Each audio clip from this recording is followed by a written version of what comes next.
In the UK, Legionnaires is a notifiable disease, which means that healthcare providers are required to report any cases of the disease to Public Health England.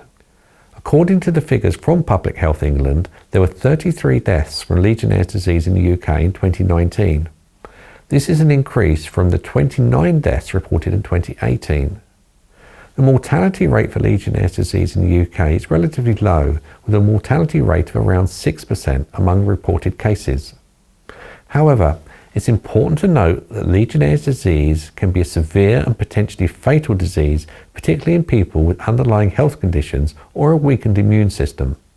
Therefore, appropriate measures must be taken to prevent the growth and spread of Legionnaires bacteria in water systems. In addition to the reported deaths from Legionnaires disease, there have been several high-profile outbreaks in the UK, resulting in multiple cases of the illness and fatalities.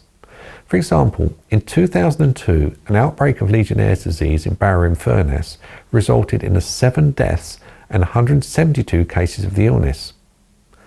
Overall, the incidence of Legionnaires disease in the UK has increased in recent years, highlighting the need for appropriate measures to manage the risk of Legionella in water systems.